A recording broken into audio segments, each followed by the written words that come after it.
পরীক্ষা শেষে আমি হেনার খুঁজে আমি চলে আসলাম কিশোরগঞ্জের বাণিজ্য মেলায়। আমি দুইটা টিকিট কাটছি ইতিমধ্যে, একটা হলো আমার জন্য আর একটা হলো হেনার জন্য। যদি আমি এই বাণিজ্য মেলায় আমার হেনাকে খুঁজে পাই তাহলে বাকি একটা টিকিট আমি হেনাকে দেবো। হেনাকে নিয়ে এই বাণিজ্য মেলায় আমি ঘোরাঘুরি করবো। আজকের প্ল্যানিংটা মানে আমি অনেকদিন ধরে আমি হেনাকে খুঁজতেছি, হেনাকে আমি পাইতেছি না। আর হেনাকে যদি আমি পাই তাহলে অবশ্যই আমি আপনাদের ভিডিওটা আমি দেখাবো। যে দুইটা কিন্তু আমি টিকিট কাটছি, একটা হলো আমার জন্য আর একটা হলো আপনাদের হেনার জন্য, আপনাদের হেনার জন্য সরি আমার হেনার জন্য। 5 জন বন্ধুর জন্য 5টা টিকিট কাটলাম কিশোরগঞ্জ বাণিজ্য মেলায় ঢোকার জন্য। আর আমরা এখন 5 জন বন্ধু আমরা এখন বাণিজ্য মেলায় ঢুকতেছি। আর ভিতরে আরো 2-3 জন আছে আমাদের জন্য অপেক্ষা করতেছে। আর আমাদের আজকে ভিডিওর ইন্ট্রোটাই তো বুঝলেন যে শুরুতেই আজকে কি আমি বলছি যে কিসের জন্য আমি বাণিজ্য মেলায় চলে আসলাম। আজকে সম্পূর্ণ ভিডিও আপনারা অবশ্যই দেখবেন, শুধু খালি সম্পূর্ণ ভিডিও দেখতে থাকুন। আর এই যে আমার বন্ধুরা আমার জন্য অপেক্ষা করতেছে, আজকে তাদেরকে নিয়ে আমি যাব। এখন আমি খোঁজাখুঁজি করতেছি যে আমার হেনাকে আমি খুঁজে পাই কিনা এই বাণিজ্য মেলায়। চলুন তাহলে শুরু করা যাক। পরীক্ষা শেষ করে আমি হেনার খুঁজে আমি ঢুকে পড়লাম যে কিশোরগঞ্জের শিল্প বাণিজ্য মেলায়। দেখা যাক আজকে আমি হেনাকে পাই কিনা। আর আজকে আমি আপনাদেরকে অবশ্যই পরিচয় করিয়ে দেব হেনাকে, যে দেখা যাক কোথায় আমি আমার হেনাকে খুঁজে পাই। তো আপনারা ততক্ষণ পর্যন্ত খালি ভিডিওটা দেখতে থাকুন।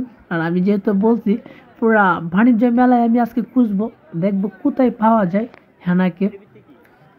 হেনাকে খুঁজতে বেশিক্ষণ সময় লাগবে না, কেননা এই যে বাণিজ্য মেলা, যে কিশোরগঞ্জের শিল্প বাণিজ্য মেলা, সেটা ঘুরতে সর্বোচ্চ গেলে 20 মিনিট সময় লাগবে। তার ভিতর হয়তো সব কিছু ঘুরে ফিরে দেখা হয়ে যাবে। আর ততক্ষণ পর্যন্ত আপনার ফাইনাল সিদ্ধান্ত আপনারা পেয়ে যাবেন যে আসলে কি আমি হেনাকে দেখাতে পারবো কি না।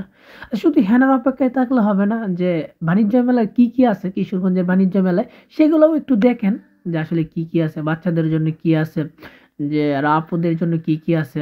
আর ভিতরে যে ভিউটা আছে, সৌন্দর্যটা আছে, সেটাও একটু দেখুন যে আসলে কেমন লাগে আপনাদের কাছে যে বাণিজ্য মেলায়। হেনার খোঁজে আমরা এখন যাচ্ছি, দেখা যাক। আমাদের বন্ধু জহিরুল হেনাকে খুঁজে পায় নাকি, অবশেষে সে এদিক ওদিক হেনাকে খুঁজতেছে। হেনাকে খুঁজতে আরো 2-3 জন সাহায্য করতেছে। এই যে আমার বন্ধু হেনার খুঁজে কসমেটিকের দোকানে, হেনার খুঁজে কসমেটিকের দোকানে। এখন বাণিজ্য মেলার প্রায় ছোটখাটো কিশোরগঞ্জের বাণিজ্য মেলা ঘুরলাম, কিন্তু হেনাকে এখন আমি পাইলাম না। কিন্তু এখন আমি যাবো ভূতের বাড়িতে, দেখি হেনাকে আমি পাই কিনা। ঠিক আছে, আপনার সম্পূর্ণ ভিডিও দেখুন।